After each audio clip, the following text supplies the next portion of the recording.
அதாவது கிட்டத்தட்ட 40 வருஷமா கட்சிக்கு நிறைய சீனியர்கள்லாம் வேலை பார்த்தாங்க. அவங்க பார்த்த வேலைகள்லாம் ஜனங்க இன்னைக்குதான் வந்து பரிசு கொடுத்துக்கிறாங்க, ஓட்டு போட்டுக்கிறாங்க. போதுமா? முன்னாள் முன்னாள் முன்னாள் தலைவர்கள் ஏராளமான பேர் இருந்திருக்காங்க. அவங்க அன்னைக்கெல்லாம் கட்சிக்காக நிறைய உழைச்சாங்க பாருங்க.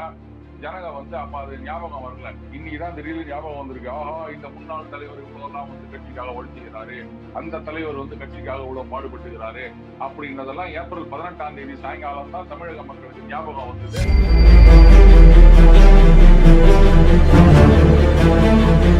வீட்டுல கரண்ட் கட் ஆயிடுச்சு அப்படின்னு சொன்னா நம்ம என்ன பண்ணுவோம்? நம்ம வீட்டுல சுவிட்ச் போர்ட் எல்லாம் பண்ணுவோம். ஜனல் திறந்து பக்கத்து வீட்டு எட்டிப்பான். அவங்க வீட்டுல கரண்ட் இருக்குதா இல்லையா? அவங்க வீட்லயும் கரண்ட் போயிடுச்சு, அப்பா பக்கத்து வீட்டுல. அந்த மாதிரி தானே நான் மட்டும் ஜெயில இருக்கேன். அவங்க எல்லாம் மட்டும் எதுவுமே பண்ணலையா? அவங்களே கொண்டாந்து உள்ள போடுங்க.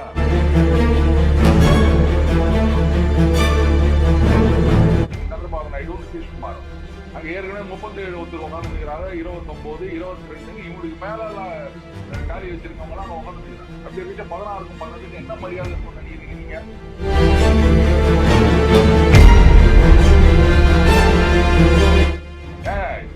இங்கேயே வந்து அவர் லாய்க்கு இல்லை அப்படின்னு சொல்லிவிட்டு அப்புறம் நான் லாய்க்கு இல்லாத ஒருத்தர் வந்து ரேபரேலி மக்கள் தலையில கட்டப்படுங்களா?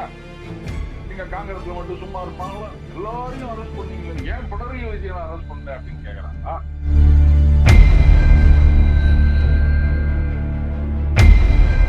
கன்விக்ட் ஆயிட்டு ஒன்னும் பெயில சுத்தி நிக்கிறாரு லாலு. பேட்மிண்டன் ஆடுறாரு. இந்த வியூகம் அமைக்கிற மீட்டிங்ல போய் உக்காந்தீங்கன்னு ராகுல் காந்தி கிட்ட பேசுறாரு. என்னப்பா உங்க அம்மா சொன்ன மாதிரி கேளு, கல்யாணம் பண்ணிக்க, ஊர்வலத்துக்கு நான் வரேன், இதுக்குதான் பெயில் குத்துக்கிறாங்க இல்ல?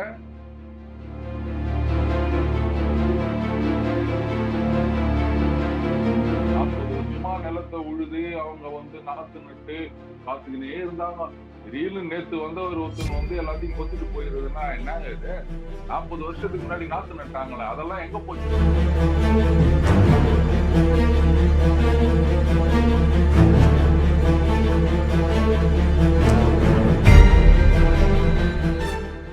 நேயர்களுக்கு வணக்கம். நீ நம்மோட இணைஞ்சிருக்க ஒரு ஜாம்பவான் அருண் சார். வணக்கம். வணக்கம் பிரபாகரன். உங்களுடைய தி தமிழ் சேனலின் வளர்ச்சிக்கு என்னுடைய வாழ்த்துக்கள் பிரபா. கூடவே சேனலோட சேர்ந்து நீங்களும் வளரணும் அப்படின்னு அந்த இறைவனை வேண்டிக் கொள்கிறேன். கேளுங்க பிரபா, என்ன வேணா கேளுங்க. கேக்குறீங்க, அண்ணன் கிட்ட தானே கேக்குறீங்க.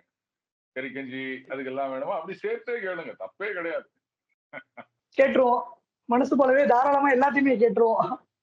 இப்போ சமீபத்துலதான் லோக்சபா தேர்தல் வந்து முடிவு எல்லாமே வெளியே வந்திருக்கு. ரொம்பவே பரபரப்பான சூழ்நிலைகள். அடுத்த அமைச்சரவை யார் ஏறுவா, போவாங்க, வெளியே வருவாங்க, அமைச்சரவையில இருந்து யார் வெளியே வருவாங்க, இந்த மாதிரி நிறைய போயிட்டே இருக்கு சார்.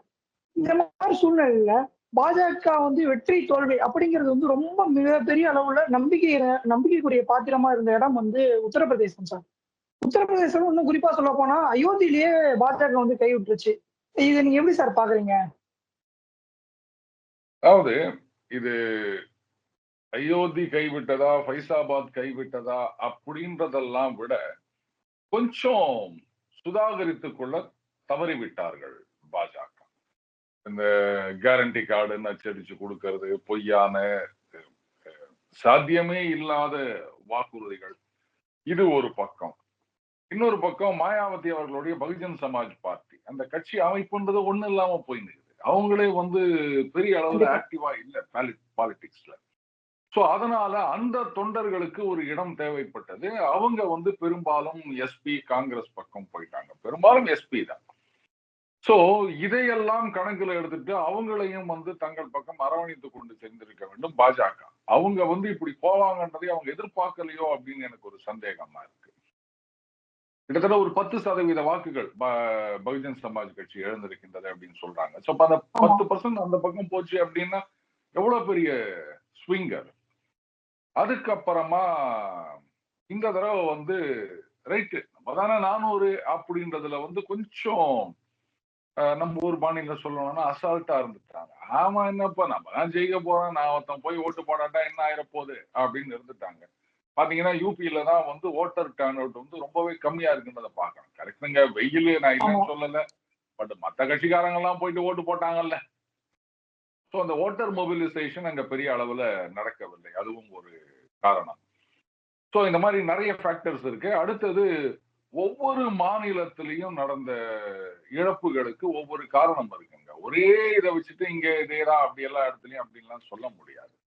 ஏன்னா எம்பியில, சத்தீஸ்கர்ல, உத்தராகண்ட்ல இப்படின்னு இங்கெல்லாம் விளைவுகள் மாறி இருக்கு. அப்போ அங்க எப்படி இந்த பொய் பிரச்சாரங்கள்லாம் வந்து தடுக்கப்பட்டது, அங்க எப்படி ஓட்டு சதவீதம் காப்பாற்றப்பட்டது அப்படின்ற விஷயங்களை எல்லாம் மைக்ரோ அண்ட் மேக்ரோ லெவல்ல அனலைஸ் பண்ணணும். அப்படி இல்லைன்னா அது ரொம்பவே கஷ்டம். மற்றபடி இது வந்து தோல்வி அப்படின்லாம் நான் சொல்ல மாட்டேன். ஏன்னா இப்ப காங்கிரஸ்ல புள்ளி கூட்டணியில அவங்களே சொல்லின்னு இருக்கிறாங்க, எங்களுக்கு இது தோல்வி இல்லை அப்படின்னு. அவங்களே அப்படி சொல்லிட்டு இருக்கும்போது அப்புறம் ஆட்சியை தக்க வைத்துக் கொண்டிருக்கின்ற பாஜக வேற எப்படி சொல்லணும்னு நினைக்கிறீங்க? ஒரு செஞ்சுரி போட முடியாதவங்க, 3 இலக்கத்தை தொட முடியாதவங்கள நாங்க தான் ஜெயிச்சிட்டோம் அப்படின்னு சொல்லிட்டு இருக்கும்போது இது எப்படி இருக்குன்னா அவங்களுக்கான வாக்கு சதவீதம் வந்து குறைவா இருக்குல்ல சார்? யாரோட வாக்கு சதவீதம்? பாஜக வாக்கு சதவீதம் வந்து ஓவரால் இந்தியாவிலே குறைவா இருக்கு தானே. இது வந்து மோடி அலைக்கான ஒரு வீழ்ச்சி தானே இது அப்படி பார்த்தா. இங்க பாருங்க, ஜெயிச்சா சீட்டு கணக்கு, தோத்தா ஓட்டு கணக்கு. நீங்க அப்சல்யூட் நம்பர்ஸ் எடுத்து பாருங்க. நான் அப்படி சொல்றேன். நீங்க இப்படி போனீங்கன்னா நான் எப்படி போறேன். பாஜக எவ்வளவு வாக்குகள் வாங்கி இருக்கின்றன, காங்கிரஸ் எவ்வளவு வாக்குகள் வாங்கி இருக்கிறது. சரிங்க, பாஜக மேல அதிருப்தி, மோடி மேல அதிருப்தி அப்படின்னா நீங்க ஆட்சிக்கு வரல, ஏன் ஜனங்க உங்களுக்கு ஓட்டு போடல? சொல்றீங்கல்ல 58% மக்கள் வந்து பாஜகவுக்கு எதிராக இருக்கிறார்கள், 78% மக்கள் காங்கிரஸுக்கு எதிராக இருக்காங்களா? அதை எங்க கொண்டு போய் வச்சுக்க போறீங்க? ஒரு கட்சி 240 சீட்டு வாங்கி இருக்குது. இன்னாண்ட பக்கம் பாத்தீங்கன்னா எத்தனை கட்சி 27, 28, 29, 30 அந்த புள்ளி கூட்டணியில் எத்தனை கட்சி இருக்குன்னு அவங்களுக்கே தெரியாது. யார் எப்ப வருவாங்க, எப்ப வெளில போவாங்க, நான் உள்ள இருந்துன்னு வெளில ஆதரவு கொடுக்குறேன், வெளில இருந்துன்னு உள்ள ஆதரவு கொடுக்குறேன், இந்த கூத்தெல்லாம் அங்க நடந்தது. இத்தனை கட்சிகளும் சேர்ந்து அந்த 240 அப்படின்ற ஃபிகரை டச் பண்ண முடியல. இவங்க பேசுறாங்களா? இது எப்படி இருக்குன்னா, சில சமயம் ஐபிஎல் மேட்ச்ல நடக்கும். ஒரே ஒரு பிளேயர் அவர் வந்து ஒரு டீம் வந்து 280 ரன் அடிக்குது அப்படின்னா T20ல, அதுல ஒரே ஒரு பிளேயர் 180 ரன் அடிக்கிறார் அப்படின்னு வச்சுக்கோங்களேன். அடிச்சது இல்ல, பட் நான் சொல்றேன். அப்போ எதிரணியில ஆடுறவங்க அவங்க வந்து எல்லாமே சேர்ந்து ஒரு 110லயே அவுட் ஆயிடுறாங்க அப்படின்னா அப்ப நம்ம கேவலமா பேசுவோம் மாட்டோமா? அதை ஒத்த பிளேயர் 180 ரன் அடிச்சுக்கிறான், ஒட்டுமொத்த டீமும் சேர்ந்தே 110 அடிக்க முடியல, நீங்க எல்லாம் என்னத்துக்குடா விளையாடுறீங்கன்னு கேட்போமா மாட்டோமா நம்ம?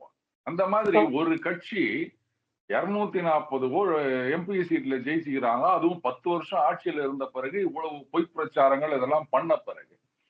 கேரண்டி கார்டு மட்டும் இல்ல, அமித்ஷா வந்து ரிசர்வேஷன் எல்லாம் இது பண்ணிடுவேன்னு சொல்லிட்டு பேசினாரு அப்படின்ட்டு கட்டிங் வெட்டிங் ஓட்டிங் எல்லாம் பண்ணி ஒரு வீடியோவை சுத்த விட்டு அதுக்கு எஃப்ஐஆர் எல்லாம் ரெஜிஸ்டர் பண்ணாங்க. அதுக்கப்புறம் என்ன ஆச்சுன்னே தெரியல, ஞாபகம் இருக்கா? சோ இவ்வளவுலாம் நடந்தும் அந்த ஒரு கட்சியுடைய எண்ணிக்கையை நீங்க இத்தனையே கட்சி சேர்ந்து டச் பண்ண முடியல. இதுல நீங்க சொல்லி நிக்கிறீங்க, எங்களுக்கு இது தோல்வி இல்லை அப்படின்னு. ரைட், அப்படியே சொல்லிட்டு இருங்க இன்னும் ஒரு 30 வருஷத்துக்கு. அவ்வளவுதான் பண்ண முடியும் உங்களால, வேற என்ன பண்ண முடியும்? அதான் மோடி அவர்கள் கரெக்டா கேட்டாரு. சரிங்க, 2014, 19, இப்ப 24 மூணுத்துலயும் காங்கிரஸ் எவ்வளவு ஜெயிச்சுக்குதுன்னு பாருங்க. அப்ப கூட அந்த 240 டச் பண்ண முடியல அவங்களால. என்ன லட்சணத்துல இவங்க எல்லாம் கட்சி நடத்துறாங்க. இதுல வேற ராகுல் காந்தி அவர்களால் தான் காங்கிரஸ் வந்து மறுபடியும் மீட்டு எடுக்கப்பட்டது. எங்க மீட்டு எடுத்தாங்க? ஒன்னும் அடமானத்துல தானே இருக்குது. அது ஆட்சிக்கு வரா மாதிரி தெரியலையே. மீட்டு எடுப்பது அப்படின்னா அது ஆட்சிக்கு வந்தாதான் மீட்டு எடுப்பதுன்னு அர்த்தம். அதுக்கான அறிகுறியே எங்கேயுமே தென்படல. அப்புறம் என்ன பெருமையா பேசி நிக்கிறீங்க நீங்க? விடுங்க, இதுதான் தமாஷா இருக்கும். அதாவது சந்திரபாபு நாயுடு அவர்கள் திடீர்னு ஒண்ணு என்டிஏக்குள்ள பூந்துடலங்க. இது வந்து பல தேர்தல்களா நம்ம பாக்குறோம். என்டிஏல இருப்பார், ஆட்சிக்கு வருவார், இந்த காலில் வெளில வருவார், தோத்து போயிடுவார், மறுபடியும் அடுத்த தேர்தல் வரும்போது மனம் திரும்பி என்டிஏ பக்கம் போவார், மறுபடியும் ஆட்சிக்கு வருவார், மறுபடியும் அடுத்த தேர்தல் போது வெளில வருவார். இதுதான் ரெகுலரா நடந்துருக்கு, நம்ம பாக்குறோம். அடுத்தது தேர்தலுக்கு முன்னாடியே அவர் அந்த கூட்டணியில நுழைஞ்சிட்டார், அதையும் நம்ம பாக்குறோம். நிதிஷ்குமார் அவர்கள் கரெக்ட், இன்னைக்கு சொல்றீங்க, அடுத்தவங்க சொல்றாங்க நிதிஷ்குமார் தான் இந்த புள்ளி கூட்டணியை உருவாக்கினார் அப்படின்னு சொல்லிட்டு. ஆனா அன்னைக்கு சொல்லலையே. மம்தா பானர்ஜி சொல்றாங்க, நான் உருவாக்கிய கூட்டணி இது, இதை விட்டு நான் வெளில போவேனா அப்படின்னு கேக்குறாங்க. ஆளாளுக்கு இதை உருவாக்கி நிக்கிறாங்கன்னு வச்சுக்காங்க. ரைட், அது யார் ஒன்னா உருவாக்கிட்டு போட்டோம், அது வந்து உருப்படாத ஒண்ணு, யார் உருவாக்கினா நமக்கு என்ன வந்தது? ரைட்டுங்க. சந்திரபாபு நாயுடு எப்ப ஒன்னா வெளில போவார், நிதிஷ்குமார் எப்ப ஒன்னா மாறுவார், தெரியுது இல்ல? அப்புறம் ஏன் வந்து ரிசல்ட் வந்த உடனே எங்கள் கதவுகள் திறந்தே இருக்கின்றன, வாங்கோ வாங்கோ, உங்களுக்கு வந்து டெப்டி பிரைம் மினிஸ்டர் கொடுக்குறோம், ஸ்பெஷல் பேக்கேஜ் கொடுக்குறோம், அவங்க அவங்களை எப்படி எல்லாம் அவமானப்படுத்தினாங்க யோசிச்சு பாருங்க அப்படின்னு ஏன் புள்ளி கூட்டணியில இருக்கவங்க எல்லாம் சரத்பவார் கூட பேசுறதா அப்படின்னு தகவல் வந்துச்சு. அவர் அப்புறம் இல்லைன்னு சொல்லிட்டாருன்னு வச்சுக்கோங்களேன். என்ன கேட்கிறோம்னா அவங்கதான் நம்பகத்தன்மை இல்லாதவர்கள்ல, அப்புறம் ஏன் அவங்க வீட்டு வாசல்ல போய் தொங்கி நிக்கிறீங்க நீங்க? வாங்க வாங்கன்னு ஏன் வெத்தலை பாக்கு வச்சு கூப்பிடுறீங்க? அவங்க தான் எப்ப ஒண்ணா கட்டி விட்டு போயிருவாங்கல்ல. ஏன் என்டிஏ உங்க ஓட்டு தான் இங்க வருவாரா? இங்க இருந்து அங்க போக மாட்டாரா அவரு நிதிஷ்குமார்? அப்புறம் ஏங்க அவருக்கு நீங்க அவ்வளவு ஆஃபர் எல்லாம் கொடுத்துருக்கீங்க? எப்படியாவது ஒரு குழப்பத்தை உண்டாக்கி நம்ம பதவிக்கு வந்துட மாட்டோமா, நம்ம கட்சிக்காரங்க மேல இருக்க கேஸ் எல்லாம் வந்து ஊசி குத்துற மாட்டோமா, எப்படியாவது ஜெயில இருந்து வெளில வர மாட்டோமா அப்படின்னு துடிச்சு நிக்கிறாங்க அவங்க. இதை போய் இந்த மாதிரி கேட்டுக்கிறீங்க. இவங்க யோசிச்சு பாருங்க, இங்க இருந்து அங்க போனா என்ன மரியாதை இருக்குன்னு நினைக்கிறீங்க? 16-12 நிதிஷ்குமாரும் சந்திரபாபு நாயுடு நிதிஷ்குமாரும் அங்க ஏற்கனவே 37 ஒருத்தர் உட்காந்து நிற்கிறாங்க, 29 22 இவங்களுக்கு மேல டாலி வச்சிருக்கவங்க எல்லாம் அங்க உட்காந்து நிற்கிறாங்க. அப்படி இருந்துச்சு 16-12 என்ன மரியாதை இருக்கும்னு நினைக்கிறீங்க நீங்க? இப்ப வந்து உங்களுக்கு கேப் இருக்குது. ஐயோ இந்த ஓட்டை அடைக்கணும்ன்றதுக்காக 16-12 டெப்டி பிரைம் மினிஸ்டர் கொடுக்கணும்னு சொல்றீங்க. கொடுத்தீங்கன்னா என்ன போர்ட்போலியோ கொடுப்பாங்க? 37 வச்சிருக்க சும்மா இருப்பாரா? அவனுக்கு டெப்டி பிஎம் குத்தாச்சு இல்ல. ரைட், ஏதாவது திறப்பு விழா அந்த மாதிரி போயிட்டு வந்து உட்காருங்க, போர்ட்போலியோ எங்களுக்கு சொல்லுவாங்களா மாட்டாங்களா? கண்டிப்பா. ஏன்னா 16 வாங்கினவங்களுக்கு டெப்டி பிரைம் மினிஸ்டர், அப்ப 37 வாங்கினவங்களுக்கு பிரைம் மினிஸ்டர் கொடுக்கணும்னு கேட்டா என்ன பண்ணுவீங்க நீங்க? 99 வச்சிருக்க காங்கிரஸ் அவங்களுக்கு எதை கொடுத்தாலும் உருப்படாதுன்னு அவங்களுக்கே தெரியும்.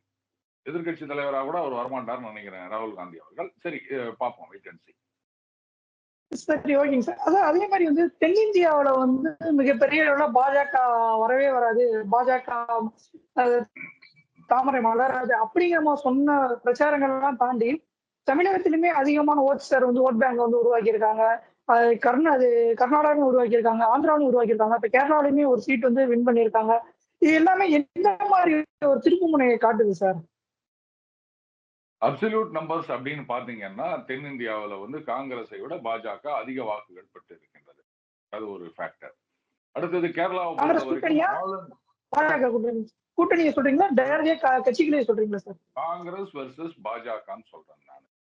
காங்கிரஸ் எவ்வளவு வாக்குகள் வாங்கியிருக்கு, பாஜக எவ்வளவு வாக்குகள் வாங்கியிருக்கு அப்படின்னு பாத்தீங்கன்னா பாஜக அதிகமா வாங்கியிருக்கு அப்படின்றது நல்லாவே தெரியும். அடுத்தது கேரளாவை பொறுத்த வரைக்கும் ஆளுங்கட்சிக்கு இணையாக வளர்ந்து விட்டது பாஜக இல்லன்றீங்களா? அவங்களும் ஒத்த சீட்டு, இவங்களும் ஒத்த சீட்டு. சகாவ் எவ்வளவு வாங்கியிருக்காங்க? ஒரு சீட்ல தானே ஜெயிச்சுக்கிறாங்க அவுட் ஆஃப் 20. பாஜகவும் 1 ஜெயிச்சுக்கிறாங்களா? அப்ப நீங்க நானும் 1 தானே சொல்லணும் 2 பேரும். இவங்களோட அவங்க பெரியவங்கன்னு சொல்லுவீங்களா நீங்க? 1% ஓட்டு கணக்கு வாங்க, இல்ல சீட்டு கணக்கு வாங்க, எந்த கணக்கு வந்தாலும் நாங்க ஒரு கட்டையை போடுவோம். இதுக்கு என்ன சொல்லுவீங்க? அடுத்தது இங்க வந்து இன்னைக்கு பாஜக தமிழகத்துல வந்து இவ்வளவு வாக்குகள் பெற்றிருக்கின்றன, இவ்வளவு பர்சன்டேஜ் வாங்கியிருக்கு அப்படின்னு சொன்னா சரி ரைட்டு, எல்லார மாதிரியும் சொல்லி நம்ம ஏன் கெட்ட பேர் வாங்கிக்கணும்? அதாவது கிட்டத்தட்ட 40 வருஷமா கட்சிக்கு நிறைய சீனியர்கள்லாம் வேலை பார்த்தாங்க. அவங்க பார்த்த வேலைகள்லாம் ஜனங்க இன்னைக்குதான் வந்து பரிசு கொடுத்துக்கிறாங்க, ஓட்டு போட்டுக்கிறாங்க. போதுமா? முன்னாள் முன்னாள் முன்னாள் தலைவர்கள் ஏராளமான பேர் இருந்திருக்காங்க. அவங்க அன்னைக்கெல்லாம் கட்சிக்காக நிறைய உழைச்சாங்க பாருங்க. ஜனங்க வந்து அப்ப அது ஞாபகம் வரல. இன்னைக்குதான் திடீர்னு ஞாபகம் வந்திருக்கு. ஆஹா, இந்த முன்னாள் தலைவர் இவ்வளவு எல்லாம் வந்து கட்சிக்காக உழைச்சுக்கிறாரு, அந்த தலைவர் வந்து கட்சிக்காக இவ்வளவு பாடுபட்டுக்கிறாரு அப்படின்றதெல்லாம் ஏப்ரல் 18ஆம் தேதி சாயங்காலம் தான் தமிழக மக்களுக்கு ஞாபகம் வந்தது. உடனே 19ஆம் தேதி போயிட்டு அவங்க என்ன பண்ணிட்டாங்க, எல்லாரும் பாஜக ஓட்டை கொடுத்துட்டாங்க. சோ அண்ணாமலைக்கும் இந்த ஓட் பர்சன்டேஜுக்கும் சம்பந்தமே இல்லை. சந்தோஷமா? இல்ல இப்படி சொன்னாதான் வந்து சந்தோஷப்படுவாங்கன்னு நினைக்கிறேன் சில பேர்லாம். மூத்தோர் விடுங்க, யாராவது நம்மால 4 பேருக்கு சந்தோஷம்னா செஞ்சுட்டு போவோம் பிரபாகர். கண்டிப்பா சார். சார் ஆனா பிரதமர் வந்து நேரடியா தமிழகத்தை மென்ஷன் பண்ணி நேற்று பேசும்போதெல்லாம் ஓட் சார் அதிகமா இருக்குன்னு சொல்லியிருக்காரு சார். ஆனா அதுதாங்க நான் சொல்றேன், எத்தனை சீனியர் இருக்காங்க, முன்னாள் எல்லாத்துலயும் முன்னாள்னு இருக்காங்கல்ல. அவங்களோட உழைப்பு, அவங்க இன்னைக்கோ விதை நட்டுட்டு போயிட்டாங்க. 40 வருஷமா நட்டது ஏப்ரல் 19 2024 எல்லாம் முளைச்சு வந்திருக்குது. ஆமா, இவ்வளவு நாளா வந்து அது அப்படியே மண்ணுக்குள்ளேயே இருந்தது பாருங்க, உங்க கண்ணுக்கு தெரியல, இப்பதான் முளைச்சு வந்திருக்குது. அதனால நீங்க அண்ணாமலையாலதான் இது வந்ததுன்னா சொல்லாதீங்க. முன்னாள் அவங்க இத்தனை வருஷமா வேலை செஞ்சாங்க, 40 வருஷமா நிலத்தை உழுது அவங்க வந்து நாத்து நட்டு காத்துக்கினே இருந்தாங்க. திடீர்னு நேத்து வந்து ஒருத்தன் வந்து எல்லாத்தையும் கொத்திட்டு போயிருதுன்னா என்னங்க இது? 40 வருஷத்துக்கு முன்னாடி நாத்து நட்டாங்களே, அதெல்லாம் எங்க போச்சு? அதுதான் நீங்க இப்ப அறுவடை பண்ணிருக்கிறது. 40 வருஷமா அந்த பயிர் அப்படியே வாடா இருந்தது அப்படின்லாம் என்ன கேட்க கூடாது. கேட்டா நீங்க வந்து அண்ணாமலை சொம்பு ஃபேன் பாய்ஸ் அப்படின்னு ஒண்ணு என்னன்னு சொல்லுவாங்க. சரி, ஓகே சார். சார், ஆனா ஆந்திரால வந்து ஆட்சியே பிடிச்சிருக்காங்களே என்டிஏ கூட்டணி. இதை பத்தி நீங்க என்ன சார் சொல்றீங்க? நாங்க ஆந்திரால ஆட்சியை பிடிக்கும் போது என்டிஏ கூட்டணின்னு சொல்றீங்க. ஆனா திடீர்னு இதுக்கு முந்தின கேள்வியில வந்து சந்திரபாபு நாயுடு டகால்னு கூட்டணிக்குள்ள போயிட்டாருன்னு சொல்றீங்க. ஒத்து வரலையே. அப்படிதான் சார் பிரச்சாரங்கள் போகுது. நான் கேட்கல, இந்திய கூட்டணியில இருக்கவங்க சொல்றதை நான் சொல்றேன். அதைத்தான் நானும் சொல்றேன். உங்களுக்கா வேணும்னா அது என்டிஏ கூட்டணி, இல்லைன்னா கபால்னு பூந்துங்கினார்.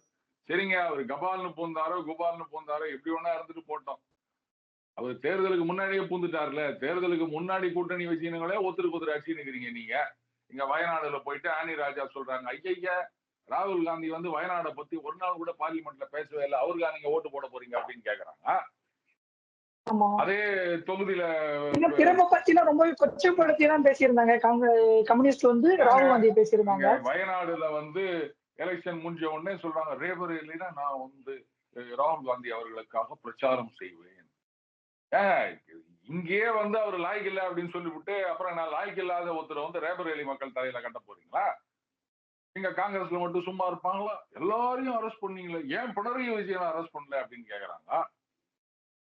இப்ப என்னடானா எல்லாம் ஒண்ணு சேர்ந்துக்கின்னு நாம எல்லாம் ஒன்றாக கூட்டணி இந்தியாவை காப்பாற்ற வந்துக்கிறோம். இந்தியாவை எங்க காப்பாற்ற வந்துக்கிறாங்க? ஜெயில இருக்கிறவங்க எல்லாம் வெளில கொண்டு வரணும், இருக்கிற கேஸ் எல்லாம் ஒழிச்சு கட்டணும். இதுக்குதானே இவங்க பார்த்து நிக்கிறாங்க. வேற என்ன இருக்குது இவங்களுக்கு லட்சியம் அப்படின்னு? வேற ஒண்ணுமே கிடையாது. கன்விக்ட் ஆயிட்டு ஒன்னும் பெயில சுத்தி நிக்கிறாரு லாலு. பேட்மிண்டன் ஆடுறாரு. வியூகம் அமைக்கிற மீட்டிங்ல போய் உக்காந்தீங்கன்னு ராகுல் காந்தி வந்து கிட்ட பேசுறாரு. என்னப்பா உங்க அம்மா சொன்ன மாதிரி கேளு, கல்யாணம் பண்ணிக்கோ, ஊர்வலத்துக்கு நான் வரேன். இதுக்குதான் பெயில் குத்துக்கிறாங்க இல்ல? அவரு பிரச்சாரத்துக்கு பெயில். அரவிந்த் கெஜ்ரிவால் இது வரைக்கும் யாருமே கேள்விப்படாத ஒரு விஷயம். பிரச்சாரத்தெல்லாம் முடிச்சு அதுக்கப்புறம் ஐயோ எனக்கு உடம்பு சரியில்லை, எனக்கு இந்த டெஸ்ட் எடுக்கணும், அந்த டெஸ்ட் எடுக்கணும், 7 நாள் எக்ஸ்டென்ஷன் கொடுங்க கோர்ட்ல கேக்குறாங்க. நல்லா தானப்பா பிரச்சாரம் பண்ணேன், அப்பெல்லாம் உனக்கு ஒன்னும் வரலையே. ஜெயில என்னுடைய எடை இவ்வளவு குறைஞ்சிச்சு, ஜெயில விடுறாங்க. ஏங்க பாருங்க, 1 கிலோ ஏறி அதுக்கப்புறமா இறங்கிக்குதுங்க அப்படிங்க. மாம்பழம் சக்கரவாதி இருக்கவன் எவனாவது மாம்பழம் தின்னுவானா? மாம்பழத்தை பார்க்கவே கூடாதுன்னு சொல்லுவாங்க எங்க வீட்டுல.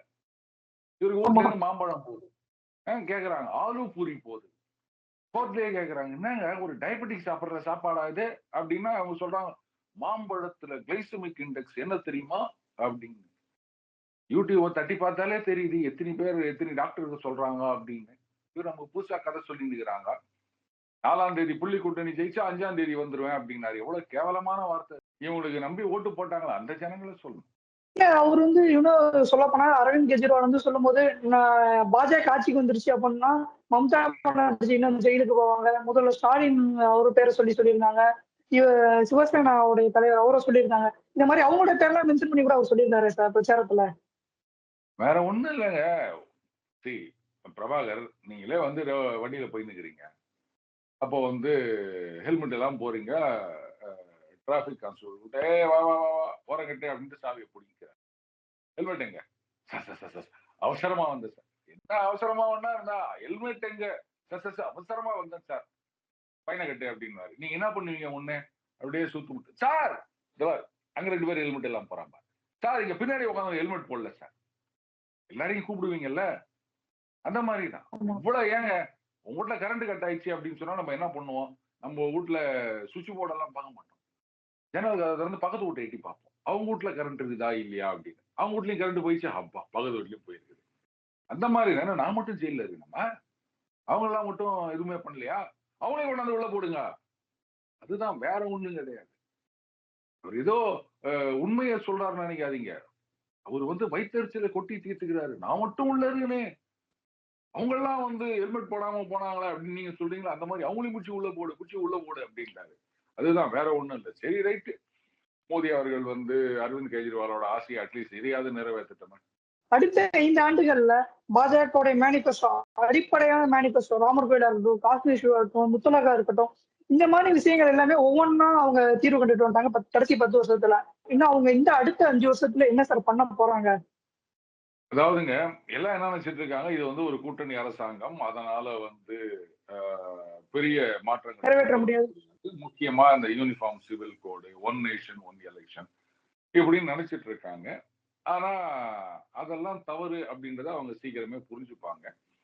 இந்த தடவையும் தேர்தல் முடிவுகள் வந்து கூட்டணி ஆட்சி அப்படின்ன பிறகு மோடி அவர்கள் கரெக்டா சொல்லியிருக்காரு, அந்த 10 வருஷம் ட்ரெய்லர் தான் அப்படின்னு. அதனால இது ஆமா. வந்து நீங்க மெஜாரிட்டி ஆர் மைனாரிட்டி லோக்சபால அப்படின்றத பத்தி கவலைப்பட வேண்டிய அவசியம் கிடையாது. சாட்டையை சுழற்ற வேண்டும். சொல்லிட்டார்ல, ஊழல்வாதிகளுக்கு இடமில்லை அப்படின்னு. அதற்கு எதிரான ஆமா. நடவடிக்கைகள் ரொம்ப சூரா நடக்கும். டைட்டன் பண்ணி விட்டாங்கன்னா முடிஞ்சு போச்சு. அவுத்து போட்ட நெல்லிக்காய் மூட்டை மாதிரி சிதறி ஓட போறாங்க எதிர்க்கட்சிகள்லாம்.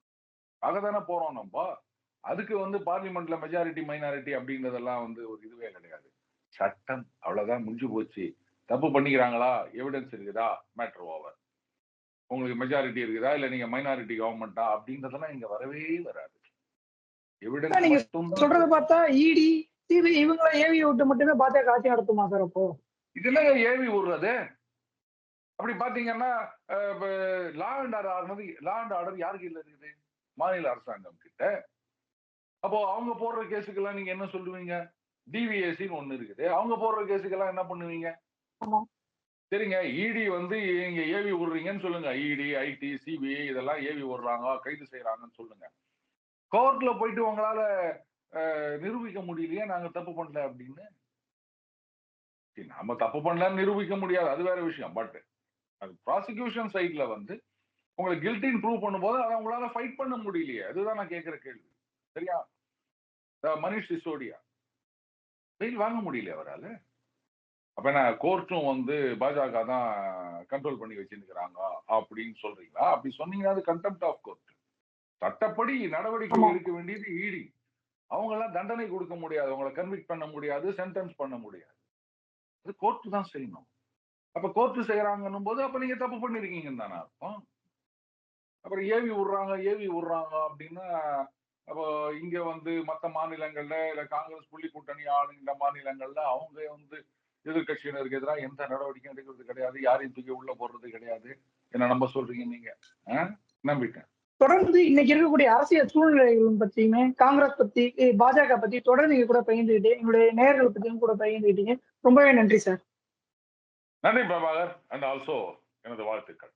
தேங்க்யூ. நன்றி சார். நன்றி.